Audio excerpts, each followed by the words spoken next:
So there were a lot of great acting Oscar nominations of the 2010s, but there were also, let's be honest, some really bad ones too. Hi, it's Brian. Welcome to the Awards Contender, and it's time for my top 10 list of the worst acting Oscar nominations of the 2010s. Let's start with number 10, Best Supporting Actress, Laura Dern, Wild. But then what? Cheryl, if there's one thing I could teach you, it's how to find your best self. Now, this isn't a terrible performance, I would say. I just think it's extremely forgettable. Wild was a solid movie. I saw it opening weekend. Reese Witherspoon is great in it.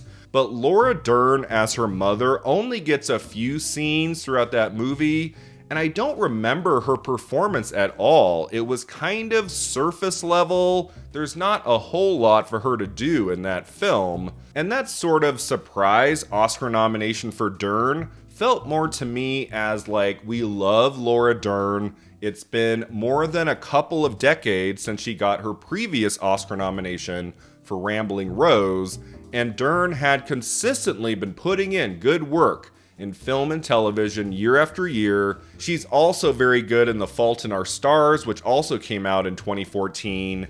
And because supporting actress that year wasn't overly competitive, like there were a couple slots up for grabs, and so Dern made it in the end. I think her slot should have gone to Renee Russo for Nightcrawler. That is an amazing performance from an actress I have adored for decades. She got in at BAFTA, so I was hopeful, but on Oscar nominations morning, when they didn't nominate Jake Gyllenhaal in Best Actor, like Russo wasn't getting into supporting actress, they went with Dern instead. I don't love her win a few years later for Marriage Story, and I don't really care for this nomination for Wild either. Number 9, Best Actor, Denzel Washington, Roman J. Israel, Esquire. So here we go. We're gonna rap. I don't mean hip hop. So from the director of Nightcrawler came this follow-up film starring Washington in 2017. I saw this movie once. It was okay. Washington doesn't really look like himself. He's got a little bit of a physical transformation, I guess you'd say, and that appeared to be enough for another Oscar nomination for the celebrated actor. He did very well at the Academy Awards in the 2010s. He's nominated for Flight. He came very close to winning for Fences after his SAG victory. I love his nomination for The Tragedy of Macbeth in early 2021, but this nomination for Washington in Roman J. Israel, Esquire just feels kind of lazy to me. I don't know about you. It's like they needed to fill the category. They had 4 nominations for Best Actor, and they were like, well, who do we put into number 5? Did Denzel Washington have a movie this year? Oh, he did. Let's put him in there. And it's fine. I'm not going to really hate on a Denzel Washington Oscar nomination because he is fantastic and he always brings something great to every role he plays. But this is the one Oscar nomination for Washington that didn't need to happen. It was such an astonishing field of nominations that year in Best Actor, like Daniel Kaluuya for Get Out and Daniel Day-Lewis for Phantom Thread and Timothée Chalamet for Call Me By Your Name. I mean, these are films we're still watching and loving today. Is anyone now watching Roman J. Israel, Esquire? I don't think so. Number 8, Best Supporting Actor, Bradley Cooper, American Hustle. No, I need this. Please, I need to go dancing with you. I've talked about this recently on the channel. I do not like American Hustle. I really struggled watching that film opening day, Christmas Day 2013. I was so excited for this film and it just didn't deliver at all.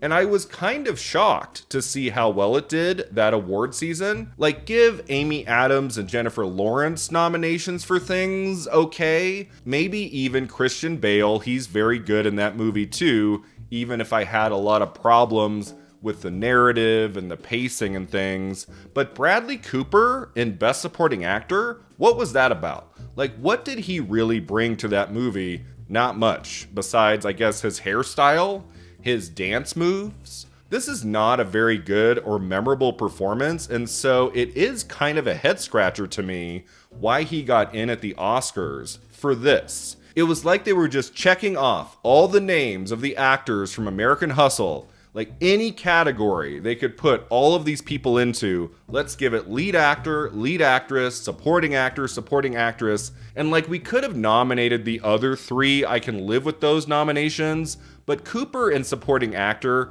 I do think this is by far his weakest acting Oscar nomination. I love his nomination for Silver Linings Playbook and for A Star Is Born, and I'm also okay with his nominations for American Sniper and Maestro in acting. Let me just make that clear. In acting. But American Hustle, come on, that one's just overkill, totally unnecessary. Number 7, Best Supporting Actress, Jackie Weaver, Silver Linings Playbook.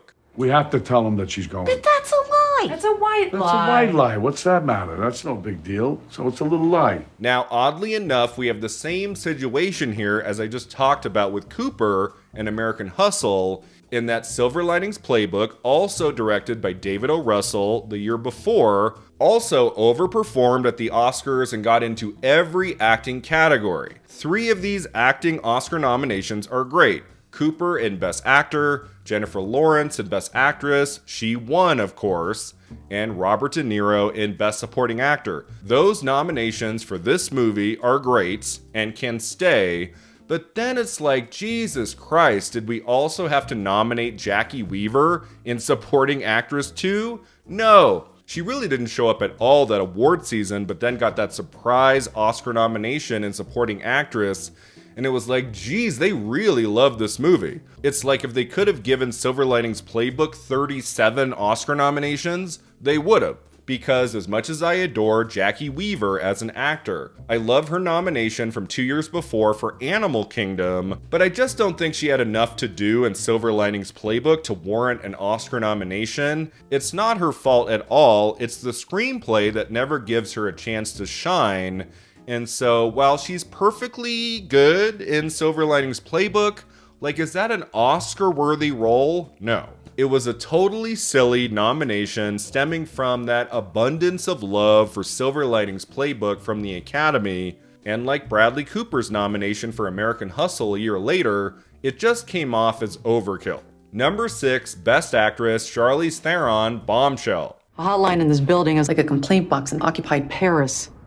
It's like we're telling women, go on, speak up for yourself, just know the entire network is with Roger. I don't know how you felt about Bombshell that came out at the end of 2019, but I wasn't much of a fan.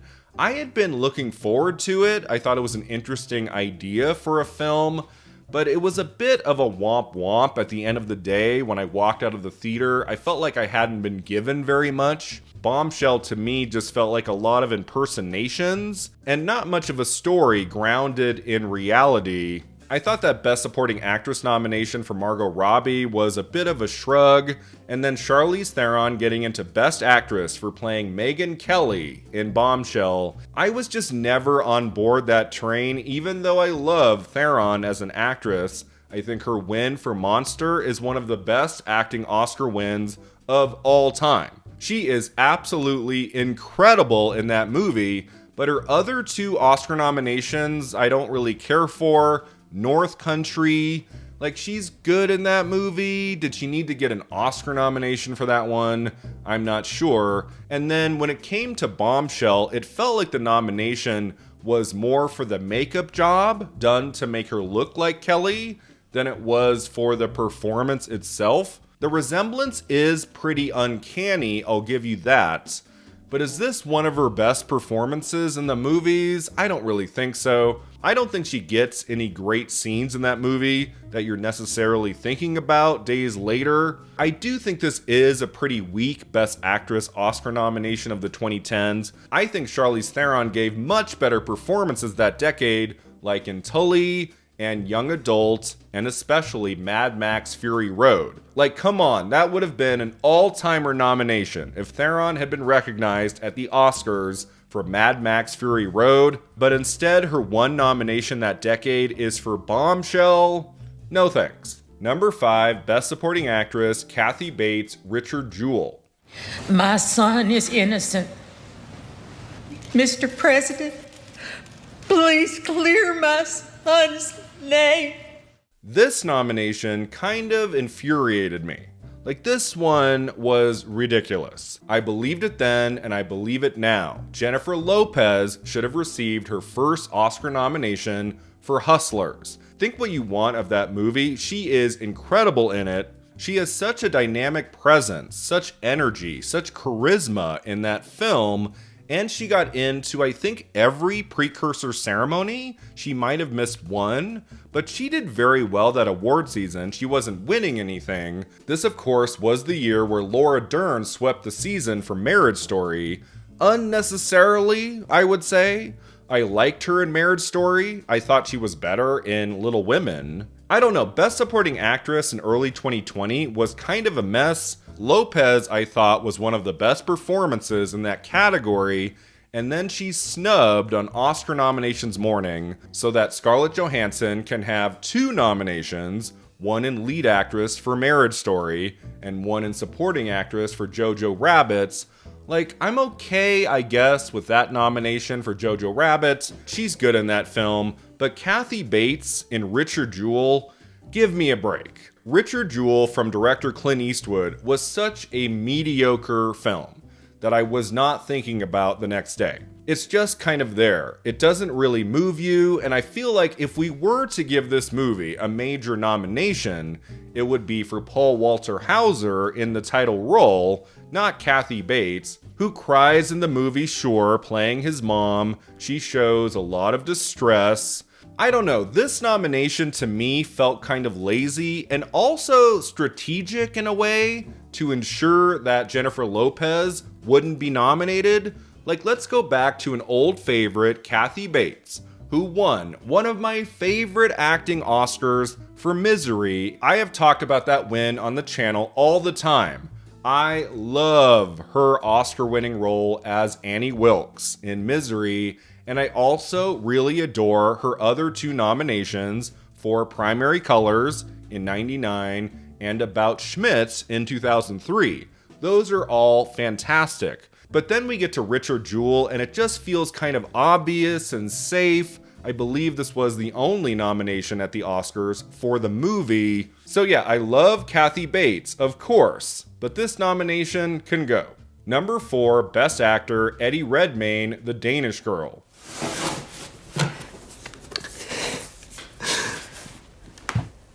I've been seeing Alexander. How many times have I said Alicia Vikander should not have won Best Supporting Actress for The Danish Girl? I mean, I've probably talked about that in 8 to 10 videos throughout the years. That win should have gone to Kate Winslet for Steve Jobs or Jennifer Jason Leigh for The Hateful Eight. But you know what? If I had to choose, I would keep that win for Vikander in Supporting Actress and take out that nomination for Redmayne in Best Actor. I think that performance by Redmayne in The Danish Girl is pretty cringy. It hasn't aged very well. He's trying to be sure, but I don't think this performance deserved an Oscar nomination. I know Best Actor in early 2016 wasn't overly competitive, but like this was the best we had, Redmayne in The Danish Girl, 1 year after he won for The Theory of Everything. It just felt unnecessary, and I do think there were better performances here that could have been recognized, like Johnny Depp for Black Mass, Domhnall Gleeson for Ex Machina, and especially Tom Courtenay for 45 Years. Charlotte Rampling got into Best Actress for that movie. She gives an amazing performance in 45 Years, but so does Tom Courtenay, and I do think he would have been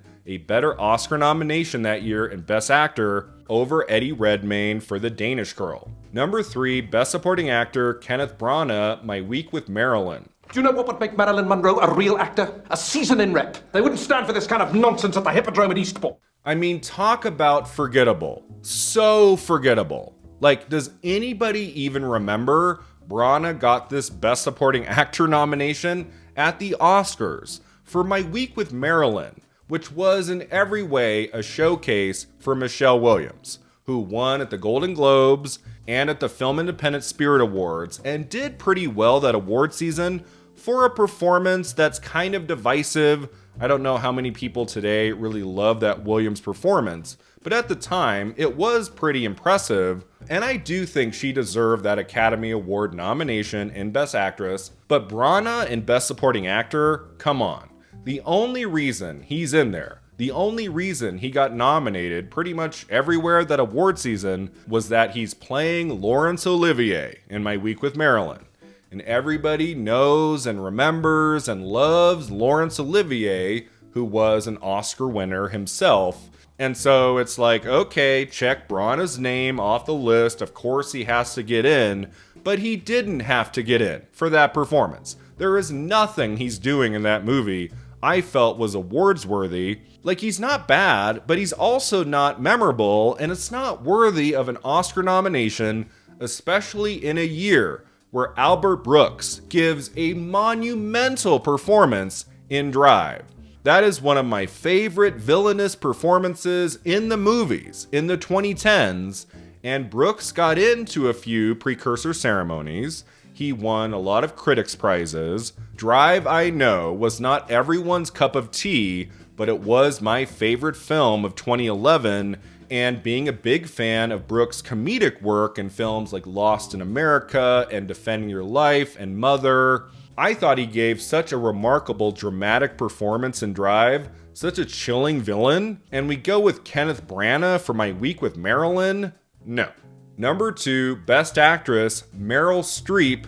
Yes, Meryl Streep, Florence Foster Jenkins. This is my favorite place in the whole world. Mm-hmm.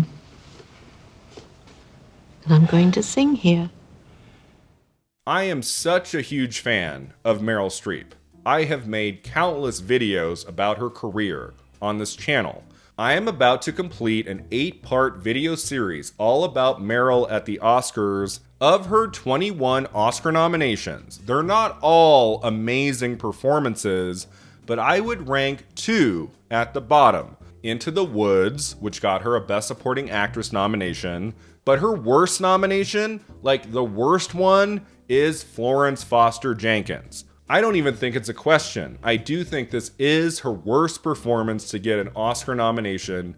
And what makes it especially infuriating, what makes it really annoying, is that there were so many better performances that could have been nominated in Best Actress instead, like Amy Adams for Arrival. We talk about that one all the time. I do think Amy Adams' finest performance in the movies is in Arrival, and she got into all of the precursor ceremonies, and then at the Oscars, Arrival gets nominated for tons of things, including Best Picture and Best Director, but it doesn't get into Best Actress for Adams?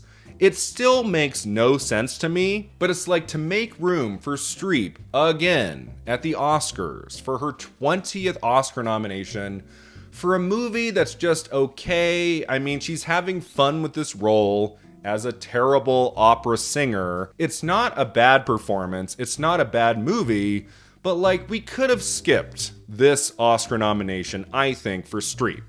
She didn't need this one, and you know what? I think she agrees, because after they play her clip at the Oscars, she is noticeably embarrassed. She doesn't seem to like what she's seeing, and so yeah, of course I love Meryl Streep with a passion.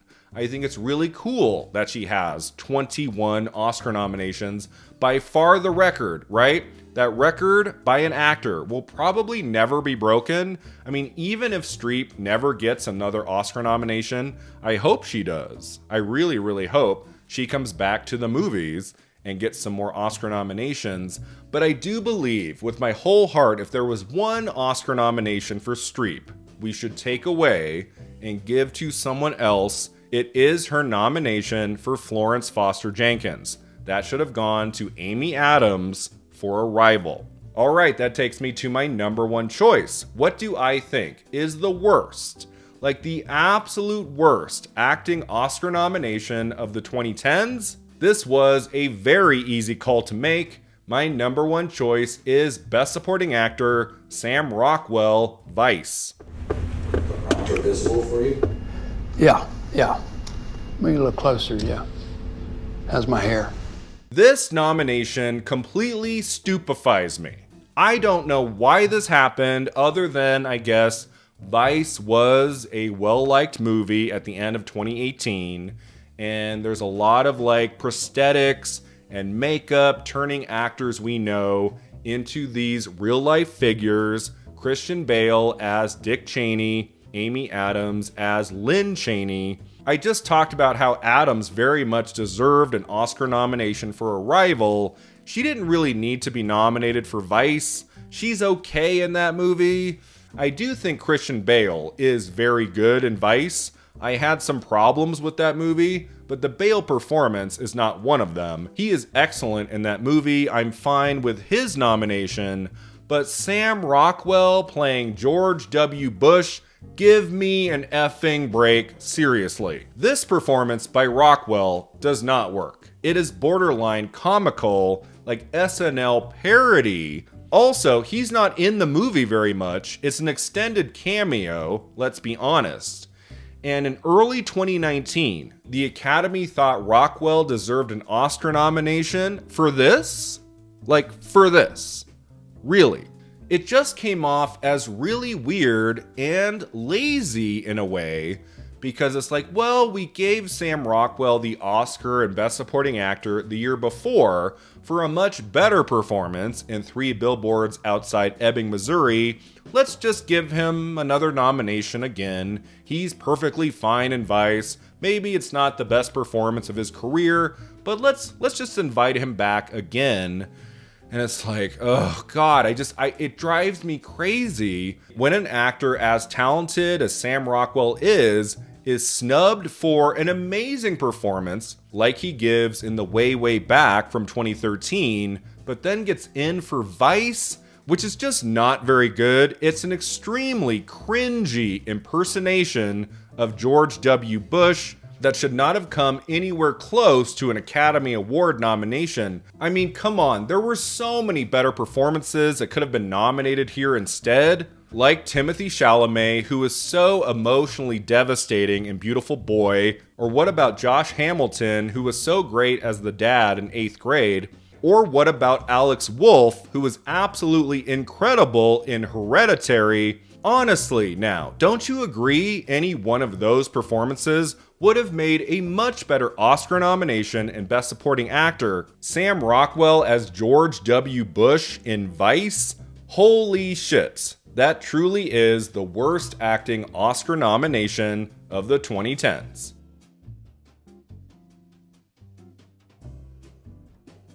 Thanks so much for watching and subscribing, and let me know in the comments below, what do you think are some of the worst acting Oscar nominations of that decade, and is there anyone I left off the list?